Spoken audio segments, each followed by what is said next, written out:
Ooh. Grass. Welcome to this pointless video where I show you how I make my shit. So, after 60 episodes of JuniorNitro, you're probably wondering, how do you make these things? And if you weren't wondering, then you can shit off, you square. So I decided to showcase to you all how everything comes together. In addition, I will also be making a brand new exclusive video during this process that you will all see at the end of the video, so be sure to stick around. First, let me show you my man cave / office.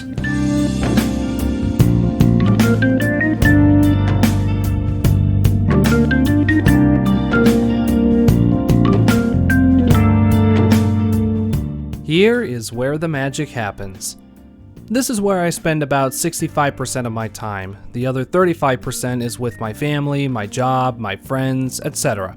You know, I felt kind of embarrassed when I started putting this together, like, wow, look at me, I'm 25 and I live in my parents' basement. But these days, I take pride in this setup. Now, the prep work may be slightly different depending on what I'm discussing in the video, but for the most part, what you will see in this video applies to all of my videos.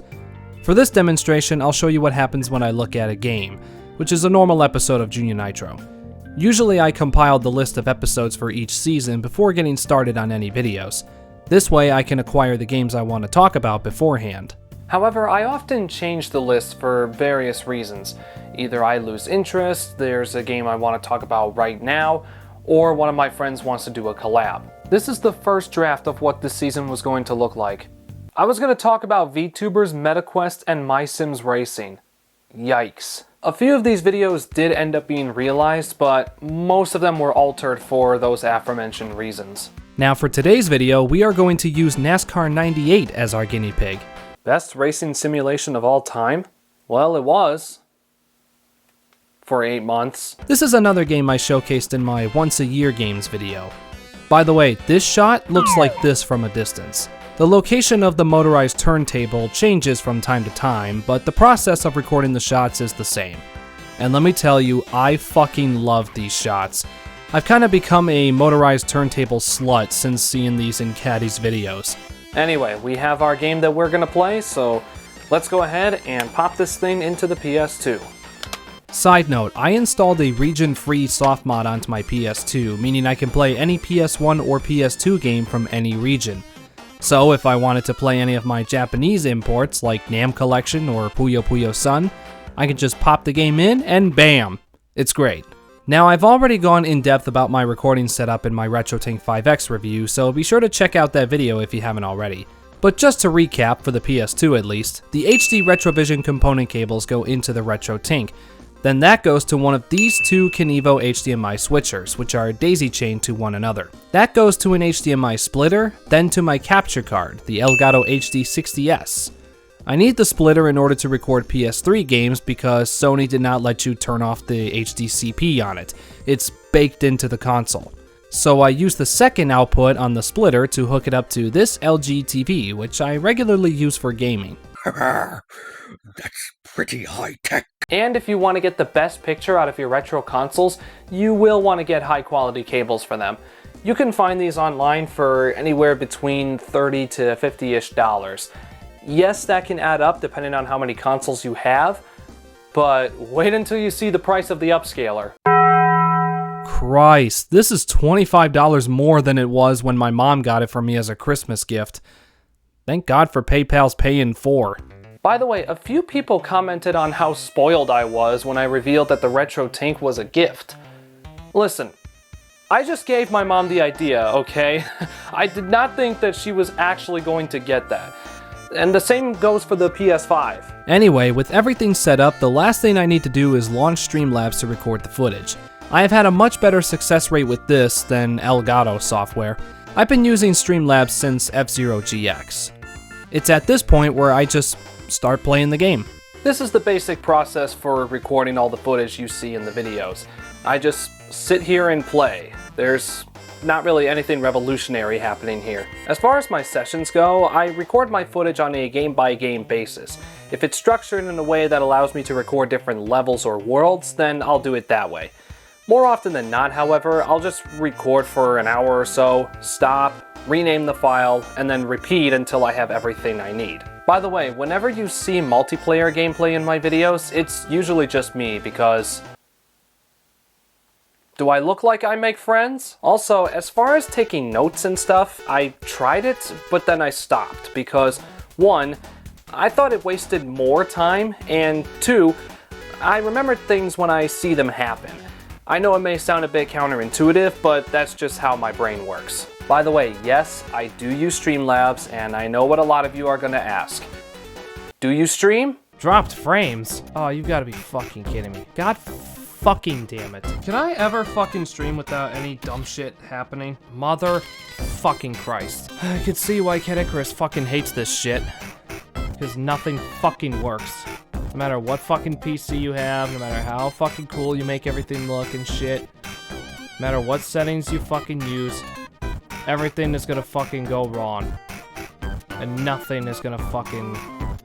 There's just nothing you can do about it. This is why I don't fucking stream. Look, I can't even fucking load it on my fucking tablet. Look, it's fucking buffering. I can't even fucking get it on. Abso-fucking-lutely nothing is happening, and I'm still getting the fucking dropped frames alert. You cannot be fucking serious. Fuck you, I quit. Not fucking anymore. Anyway, once I have all the footage I need, I then begin the process of writing the script for the video. See, I am very shit when it comes to ad-libbing, so all of my videos are scripted. This just makes it easier for me to express my thoughts and feelings towards what I'm talking about. And when it comes to the shit that I write in my scripts, it all comes from up here. I just think of something, then write it down. That's honestly the best advice I can give to aspiring creators. Just start typing and change things as you go. Getting back on topic, for the scripts, I type them up in Google Docs using Arial font at size 14. You may notice a bunch of random highlights on this script, but they're not random. Everything is color-coded depending on what that particular scene in the video calls for. I have a total of 13 different highlight colors I use when typing my script. Yes, 13. No highlight is just the regular voiceover. Yellow is for all the camera shots that take place on the futon. Burgundy is for the shots taken away from the futon, i.e. at my desk, outside, etc. Red is for any edits involving pictures or screenshots. Peach is used as my personal bookmarks, so I know where I left off in the editing process. Black is for the turntable shots. Cyan is for the score I assign to the game. Green is for Nitro's bits. Lime is for any VO that's meant to be a thought. Like did I file my taxes? Light blue is for if I ever needed a green screen shot. And pink is for the rare occasion in which I need to shift my pitch. For something like the Sentient Crash to Insanity case.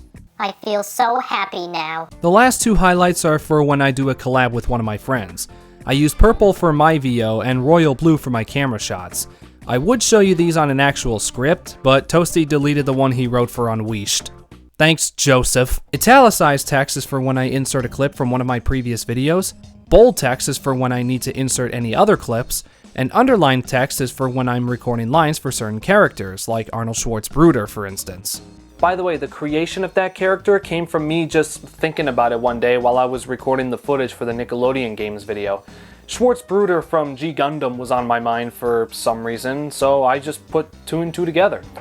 I mean, it makes sense, right? They're both German. Anyway, once I type everything, I then go through and proofread it all to make sure everything sounds right, and is spelled correctly. Sometimes I'll even go back and either add or remove stuff. Then I start to record the VO segments. And this is what it looks like when I record the VO. I put my mic on a boom arm that's mounted on the side of my coffee table, and then I start reading the script that I typed. Yes, there may sometimes be a mistake that slips through the crack, and also yes, I call myself a fucking idiot when it happens. Also, when I talk into the mic, I keep a decent distance from it just so it doesn't clip as badly when I yell and shit. The microphone that I use is a Samsung G-Track Pro. All of my VO is recorded through Audacity, then I export the full recording. After that, I go back in to remove all of the bloopers or bits that are just plain shit.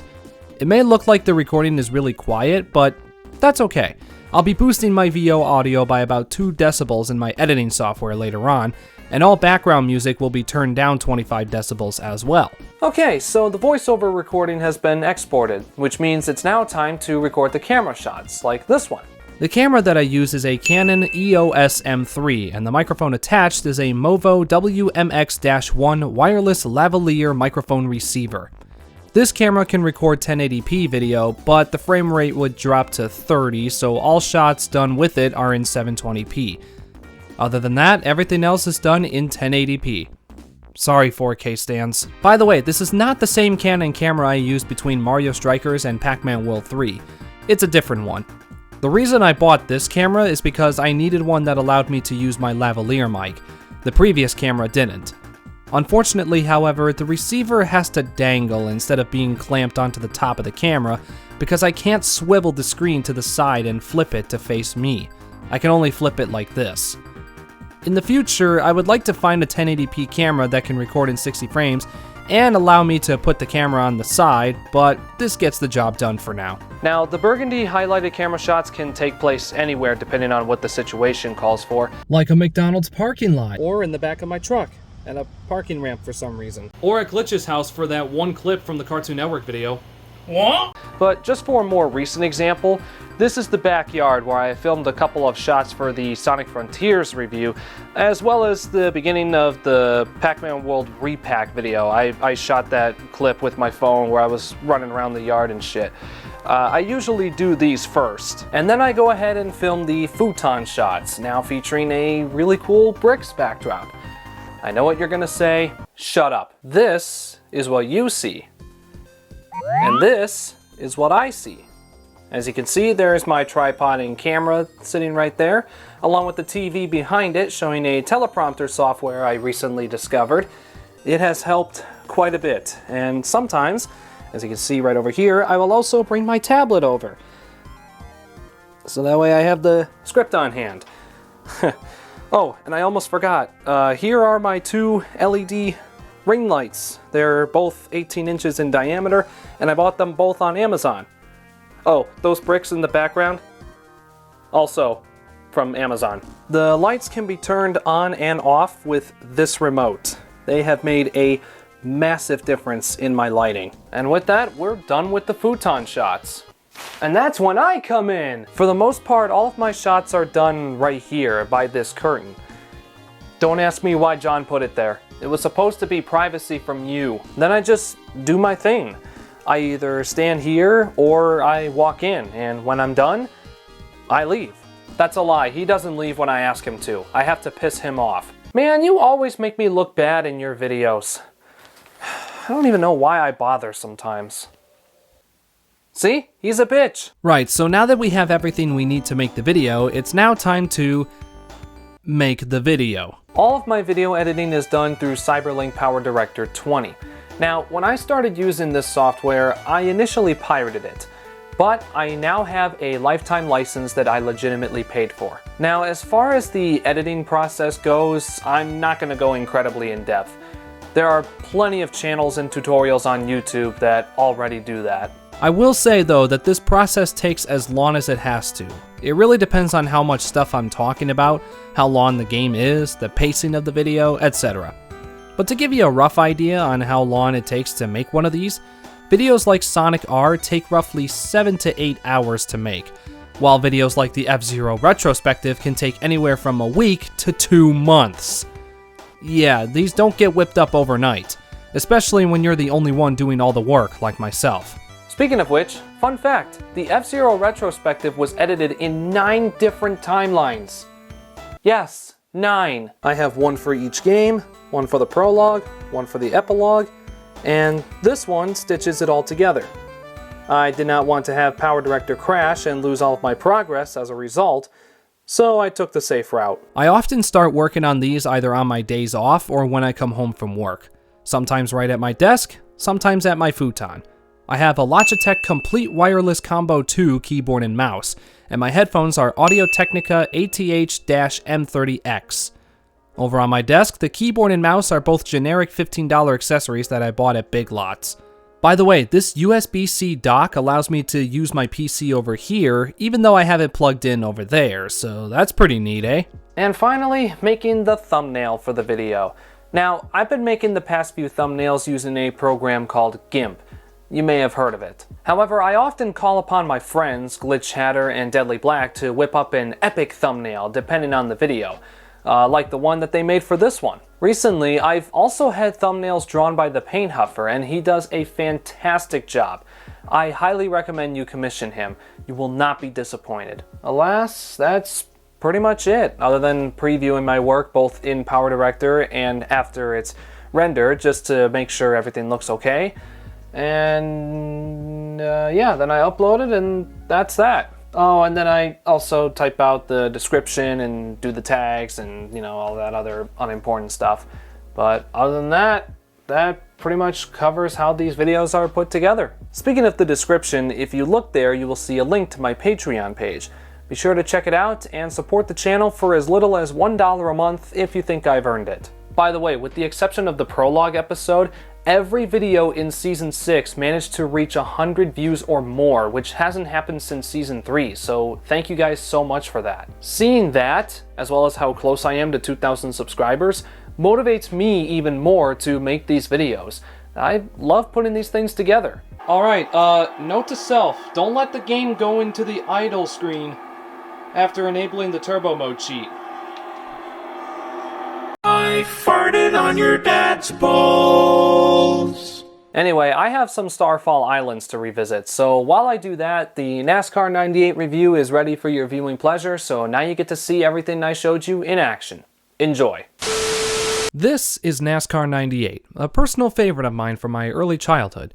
You see, I recently went to a race at Watkins Glen, and it kinda reminded me of this game, so I wanted to talk about it. Side note, I saw this while I was there. Somebody recreated the track layout out of beer cans. It was pretty cool. They even got the boot. This game was released in 1997 for the PlayStation and Sega Saturn.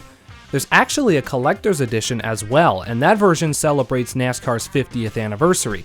In addition to adding the track Darlington, Richard Petty's iconic number 43 car was also featured. The game even had a separate opening. I have the original version. NASCAR 98 was produced by High Score Entertainment and developed by Stormfront Studios. This is actually the first game in the EA Sports NASCAR series, and it had quite a lot to offer. We open with an epic intro backed by Flirtin' with Disaster by Molly Hatchet. Hell yeah, man! The game includes 17 tracks, 10 official NASCAR courses, the Suzuka circuit in Japan, and 6 original road courses. In the single race mode, you can pick one of 24 drivers. Jeff Gordon was my favorite driver growing up, so I'm picking him. This game allows you to adjust your car's settings as well as the physics. You can go for realism or complete chaos. You can also toggle damage, yellow flags, and breakdowns, so it's nice to have all of these different options available at our disposal. You know, for a first attempt at NASCAR, it's actually really impressive to see how in-depth these menus are. And this was pre-Gran Turismo, so I imagine this was the hot must-have racing sim back in '97. We'll start with the championship season mode. Before each race, the game gives you a cutscene where Bob Jenkins talks about the upcoming track. Before racing, you do have the option to run a qualifying lap if you want. I usually don't do this, and I'll explain why. See, this game has something you wouldn't expect in a racing sim. Cheat codes. Okay, instant 10 out of 10 right here. Cheat codes? I don't need to play anymore. Yeah, this game has cheats. In the options menu, if you hold circle, then press up, left, down, and right on the D-pad, you'll unlock turbo mode. You'll want this on as it speeds the game up exponentially. There are 2 drivers who have alternate skins for their cars, Bobby Labonte and Kenny Wallace. Holding X and pressing up then down on the single race screen enables them.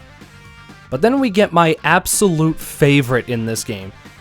During a race, you can pause and go to the race statistics screen. From there, you press all 4 shoulder buttons at the same time until you hear the confirmation sound.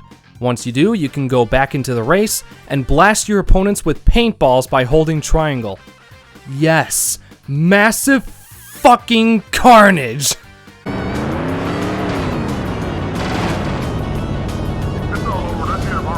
Oh, that can happen too. Yeah, the physics in this game are very out there. The wonky engine allows for shit like this to happen.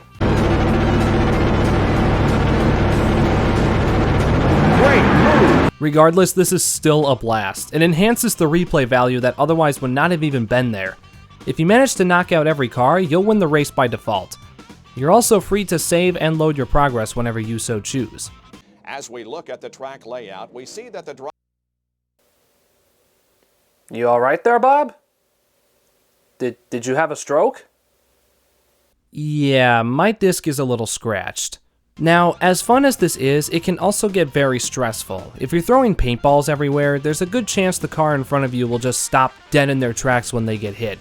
And if you collide with any stopped car at full speed, you will go airborne and flip your car.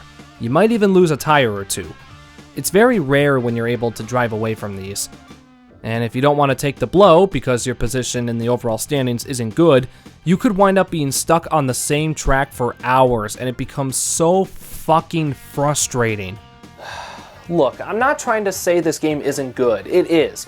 It's just infuriating, especially when you have the cheats enabled. But whatever, it's fine. I made it to Cedar Woods and Cedar Rapids. I'm just chilling. I've gotten this far. Let's keep going. Wait, what? My disc is so scratched that it can't even load the next FMV? Let me try changing the disc speed setting to fast. That usually works.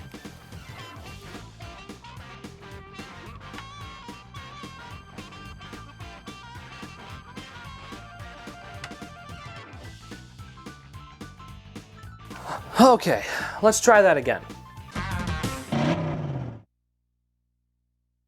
Nope, that didn't work. Well, shit. Guess we'll have to move this over to the PS3. Luckily, I have an adapter that allows me to use my PS2 controller, so we're all good there. Alright, third time's the charm. Hello, I'm Bob Jenkins for EA Sports, and welcome to Cedar Woods Raceway for... Anyway, at the end of the championship, you get one final look at the standings. If you're the overall champion, you get one final FMV that shows the trophy you won. Worth it! Let's talk about the soundtrack.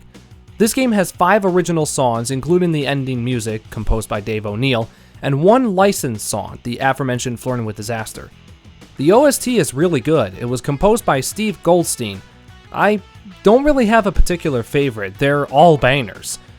Outside of the main campaign, there really isn't anything else, aside from the single race mode, which can be played with either 1 or 2 players. You can also scroll through the credits if you wanted to. But other than that, that's really it for this game. It is a fun game to play, but like any other racing sim that isn't Gran Turismo, there's just not enough to keep me playing. It is a NASCAR sim after all. However, this game would start the phenomenon of other NASCAR titles from EA Sports, like Rumble or Thunder. What more can I say? NASCAR 98 gets 6 out of 10. Just barely though. If it wasn't for the cheat codes, my score would have been a 5. This was a decent first attempt, kinda like Sledstorm. I enjoyed my time with this game, and I'll probably revisit it again next year on my own time. There's a reason why I put it in my once a year games video.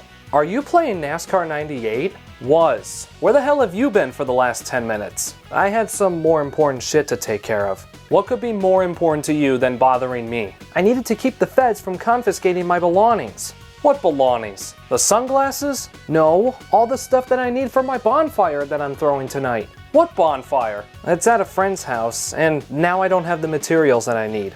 And whose fault is that? You know what? Piss off, John. I'm done forcing myself in these videos only for you to scold me. I'm out of here. He'll be back. Anyway, wait, where's my... Motherfucker took my wallet! Get back here! And that's that.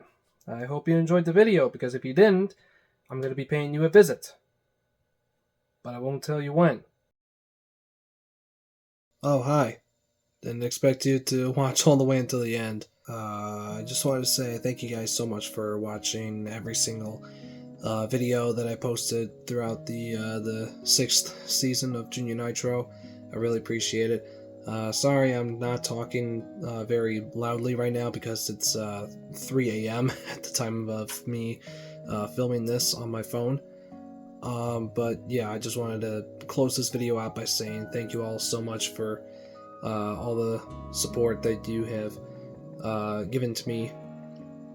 And yeah, it's like I said in the video, it's huge motivation to make more of these, and make more of these I certainly will do, because I've got a lot of plans for season 7 and I cannot wait to get started.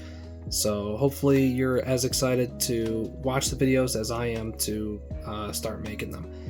But with that, I will officially sign off, and thank you guys again for watching, and I will see you in the first episode of Season 7, which will be the Sonic Frontiers revisit, and I'm looking forward to that, because we'll be talking about the final horizon. So look forward to that, and I'll see you guys when that video comes out. Hopefully soon. Okay, bye!